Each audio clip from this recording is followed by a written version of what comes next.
Are you struggling with your health? It's It's not not your your fault. fault. Today, on our grand adventure, we're going to talk about how our bodies have 10,000 years of wiring designed to store fat, designed to make us eat everything we catch all at once, and why those instincts aren't working for us in the modern world.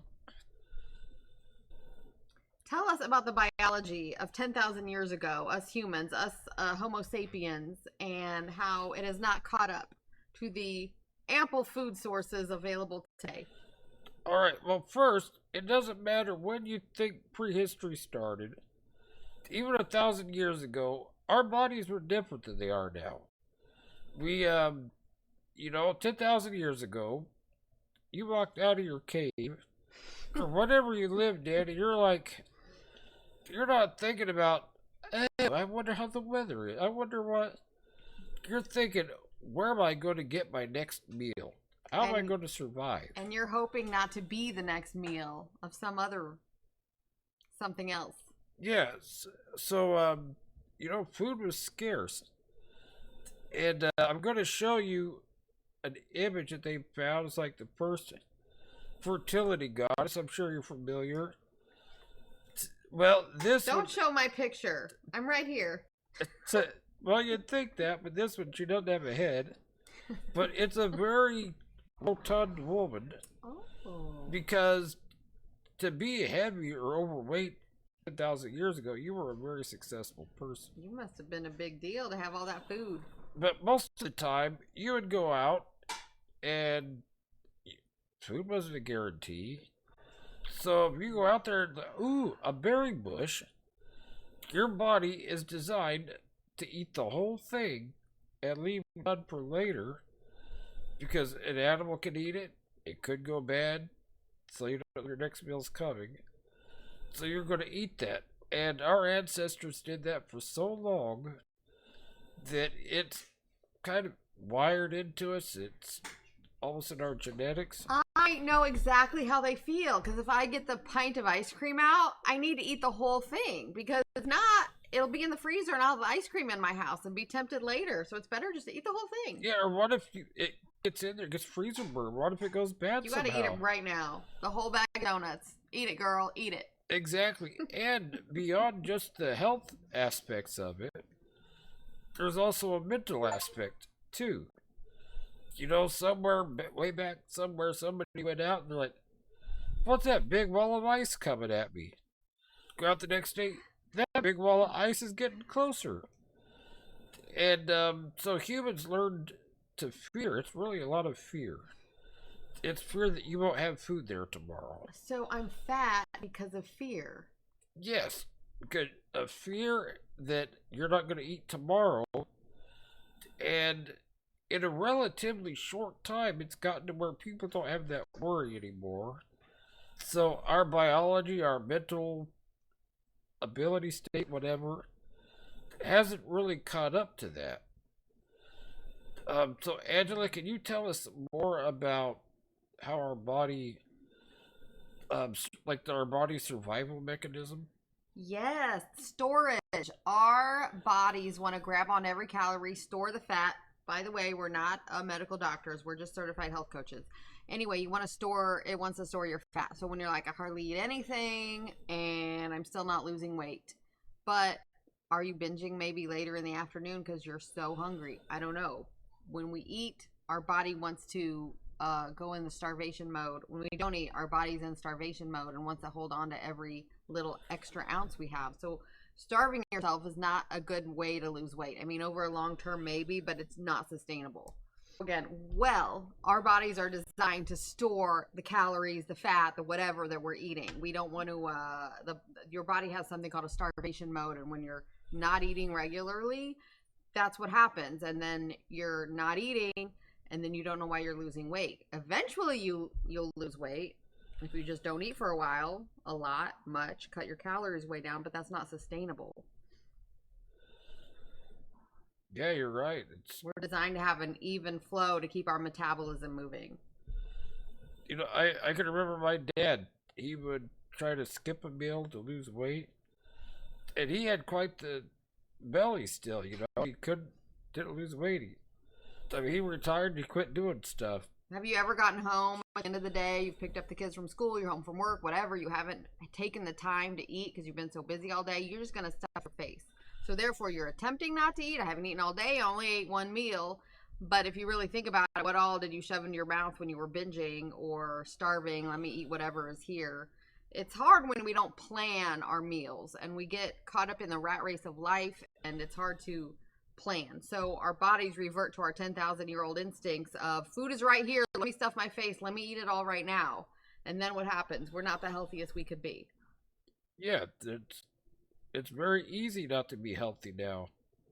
I'm going through the drive-through. What is this? The supersized generation? Just supersize it. The meals in the restaurant are enough for several meals. So usually the first thing we do is cut our meal in half and take the other half home for tomorrow. Because really, when you look at the serving sizes and then you're presented, oh, this must be how much I should eat. You should eat with a 9-inch plate. They're giving us these platters full of like the enchilada and the beans and rice and all the things. And we're like, well, that's a normal meal. It's not. I'm glad you brought that up. Are you? Tell us more. I am. Yeah, I was going to tell me more about that. If you go and there's numbers out there, it's like Dr. Anderson talks about it in his Habits of Health book. But restaurants are like their servings are 8 times more than they used to be. You go to, you want to go to, you go to a fast food place. What's the first thing they want to give you? They want to give you a drink, usually a sugary drink. And I know when I was a kid, I would get a large or medium, and like it was all right. Now you get a large, and I swear it's like the old medium. This is 32 ounces. If I drink this much Dr. Pepper at one time, oh my gosh! And this is the standard at you want to drink and fries with that. Yeah, and the trouble is which we all know. Sorry. Yeah, we're this supersized generation. Which plays exactly into this 10,000-year-old mindset that, oh, this is here. I've got to drink all this. Which, by the way, soda or pop, whatever you want to call it, depends on where you come from. Angela and I talk about this a lot. That's where they make their money. It's not that expensive, and you put it out there, you get people coming. Or at the movie theater. Yeah. $15 for a giant popcorn and a giant drink. Yeah. And you're going to sit there and just stuff your face as you're watching the movie, mindlessly. That's what we do. You don't even realize it. That's something that... And you know what? The food industry, whatever, they know this too. Big food. Guess what? They're not being run by health people who want to, oh, this is a good healthy food. Let's put it out there. It's being run by accountants. They want to produce it cheap, sell a lot. High fructose corn syrup, early 80s. That's poisonous. And it was started in like, what, the 70s, 80s? It's in everything. It is in everything. Read your labels. Okay, I don't know if it's really poisonous. It's just really bad. Disclaimer. It depends on your definition of poison. You don't want that stuff in your body is basically it. Yeah. If you can't pronounce it, have no idea what it is, it's probably something you shouldn't put in your body. But there's so much there are so many words for sugar if you read labels. Glucose, fructose, most of the O words. Yeah, it starts with like so many words, and it's all sugar. Yeah, if it starts with eth or ends with nol, it's probably some kind of sugar. So read your labels. But the point is, this is the food that's available to us. We go to the grocery store. Okay, that looks good. It's on the commercials. It's put out by, insert food company name here. Yeah. It must be fine to eat. But if Granny didn't eat it, you shouldn't eat it. If there's too much packaging, you shouldn't eat it. There are a lot of tips and tricks, which we're going to cover later. But as of now, we want you to understand it's not your fault for all these reasons. Exactly. And so, Angela, tell us about I mean, you've already done a great job of it, but what is it with this mismatch of this 10,000-year-old body in this century? Mismatch. I mean, if I go on to a hunting trip to the grocery store for our family's food, I'm going to be successful because I'm going to come home with a lot of food. It's not like I have to run fast and catch the deer or the whatever and eat it and cook. Like, the food is so abundantly available. And yes, granted, there's the economy and whatnot and what you can afford, but I'm telling you, fast food is not cheaper. cooking. You're going to save money cooking at home. But I'm telling you, we have to go to the store and be very mindful of reading labels, getting things in their purest sort of form. Here at the House of Russell, we eat a lot of protein and vegetables, and that's about it. Xavier eats more crap, but he eats a lot of vegetables and chicken and fish. We try to get just non stuff that's fresh, and then I season it and I put on the sauce and make the sauce and whatever. And it's really not as hard as. But anyway, the food in the grocery store is not necessarily your friend. Yeah, what did you ask me? I Yes, the food's abundantly available. You don't have to catch it. Right. And you spend very little pushing that button to open your window and reach out and grab the paper bag from the brick wall. So it's not like you have to expend much energy to get that food. Yeah, when you go out and say, I'm going to get some mushrooms, I'm going to get some vegetables, I'm not like, man, you're not having to walk 2 miles hoping to find something you haven't seen before. Every street corner, you can get a ass ton of calories. That's a scientific measurement, by the way. So even back then, if you're eating a lot, you're burning a whole bunch of calories to go get it. You're evenly matched, but like you said, with the mismatch now, very little calories are expended getting food, just like picking up the fork and stuffing it into our mouth, versus back in the olden days when you had to run and catch the bear and, skin it, burn it, all the things. Burn it? Cook it. Yeah, cook it. Hopefully you don't eat it if you burned it. And, and I also don't think carbohydrates were as big a deal back then as they are now. Well, it was just something. Now, like, I never imagined I would be able to eat a meal without potatoes or rice or pasta or bread. Like, that's just, every meal has that at all times, right? Yeah. Well, now that we're avoiding gluten, it's easier, but we were already not really eating a lot of that stuff anyway. No, when we do eat gluten, it's not worth it. Right. We had this grilled cheese at Quick Trip challenge because Xavier wanted grilled cheese and I didn't make it like they made it at Quick Trip, and I'm like, I've never had a Quick Trip grilled cheese. So for informational purposes, we all went and had a Quick Trip grilled cheese. Delicious. But the next day we were like, no, is it the bread? Like, we both were. Yeah, I think it's the bread. We were both not well the next day. Yeah, because we're so not used to gluten, and now that we're maybe it's in our heads. Now that we're gluten intolerant, we don't tolerate it at all. Well, for me, I went so long, eating all kinds of gluten. My mom was like, "Bread is the stuff of life." Right. And, amen. Jesus had bread and fish. And I think we do spaghetti on a certain night a week. Yes. And I remember I'd go wake up. Like, why is my back hurt? This muscular dystrophy is weird. Mm-hmm. Just random, like, joint pains. And then we take the test as we're gluten intolerant. Yeah, right. And I've always eaten bread. What are you talking about? Yeah, when I look at the symptoms, and we happened to eat a lot of gluten that one time. The next day, my body ached everywhere. We were not well. We had many symptoms that we will not discuss here. Yeah, so let's just go get tested for your food intolerances. Yes. I think there's very much something to that, of course. But if you don't want to go do that, eat healthy so you don't have to worry about that. And we're going to tell you exactly how if you just keep on watching and listening to this wonderful show. Make your biology work for you. Yeah, and saving 15 minutes by going to the fast food place and grabbing just what they have there, eating too much, wishing you hadn't eaten it, doesn't save you as much time as cooking and eating healthy does, because I'd rather have that 15 minutes back than spend like moaning in the bed the next morning. Like, yeah, what did we do? Or end up being in the hospital. Like, Ryan has not experienced the joys of drunkenness, but I'm telling you, it's like, that's like a hangover. It's not fun. Yeah, okay, I don't want any part of that.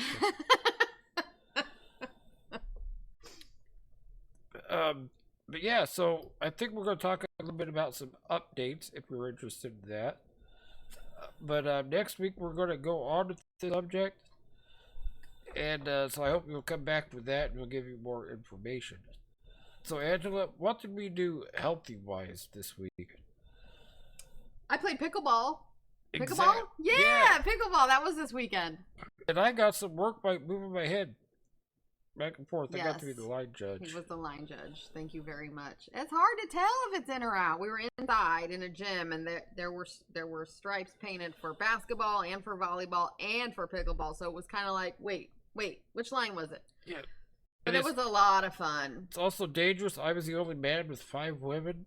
Our friend Laura is like a pickleball champion, so she was teaching us the rules, which I still forget, but she like so gracefully just get to the ball, and I'm like running for the ball, but I think there's a lot. It's like in roller derby, they were skating really fast, like it was nothing. So really, muscle memory is a thing. Yeah, because she wasn't like that when she first started, but now it's like, I don't know. She was very graceful. just so graceful. Like she'd float over and get the ball, and I'd be like running and hitting the ball and slant. Like it's hard to not hit it too hard, and then it goes sailing out of bounds on the other side. But I got better as the night progressed. And most everybody but her was hitting it on the bounce. She was hitting it before it bounced and just boom. Well, there are some times you must let it bounce first. Well, yeah, she was on bounce, off the bounce. She's just a superstar. So play with someone who's really good and is willing to teach you to be good too. That's how you get better. Yeah, I mean, Angela's out there like she's Babe Ruth or something. You hit that thing pretty hard a few times. No, I think I was a Williams sister, or maybe Martina Navratilova. Who's that one who makes a lot of noise? Is it Steffi Graf? I used to watch tennis. I don't remember. The 80s. Anyway, and the best part is in the 80s. Somebody brought some pickles for me. Pickles. Pickleball? Like Will there be pickles? There were. Yeah, I didn't see any dancing. What kind of pickleball does have dancing? Okay. And other than that, we also went for a walk in a park. Xavier loves to go to the park, so we go to the paved trail of the day, which we just find something that's paved. And I think that was a wonderful, informative show. What do you think? I do. I remember when I first learned this whole thing, I had always known the mental aspects of like the 10,000 year thing. But then like the food aspects, that's what, Well, when I read that the accountants are the ones running the show and deciding what we're putting in our bodies, not nutritionists, I was so angry. Like I trust big food to deliver. And I'm not saying big food companies are bad by any means. We're all just trying to get through the day. But you got to pay attention because sometimes convenience is what you want. And then we're eating convenience every meal, and that's where the problem is. And I'm not going to say it on here, but go look up who actually owns most of the food companies now. Who owns the Kraft? It's companies. Very few companies, like 5 companies, own everything. And they're the companies that know addiction. Oh, well, I think it is okay to say Kraft and Philip Morris are in cahoots because they wanted to find out the... Yeah, Philip Morris owns Kraft. They wanted to find out how addiction in the brain works, clearly, because they want us to be addicted to the macaroni and cheese or the whatever, the packaged stuff. And we are. So pay attention to who owns your food companies and if they have nefarious motives. Yeah, because they're companies. They're not out there for your... They're out there for money. They're not out there to make us well. So I think the biggest thing is do research. Even organic, there's some things that are organic that maybe they don't really... A lot of words are slapped on labels that aren't regulated, don't mean anything. Like natural is a big one. Yeah, or... all natural. Even if you're in a store, you see eggs that say free-range, cage-free. What that means is only 20% of the chickens need to be out of the cage at one time. And they have these little cement slabs outside of the hen house. All right, you're going to make me sad. Oh, okay. Anyway, a lot of words on labels don't mean a thing. So you really researching is important. But don't worry, we're here to do it for you. But I encourage you, don't listen to us. What do we know? Just be mindful of what you're eating. That sounds like great advice. And next time we're talking about what? Next time we're going to be talking about, okay, it's not my fault, now what? How to live leptogenic in an obesogenic world. And I'll even tell you what those words mean. Wow, because at the end. I don't even know what they mean. Okay. And we'll see you next time. I can't wait. Bye. Hurry back.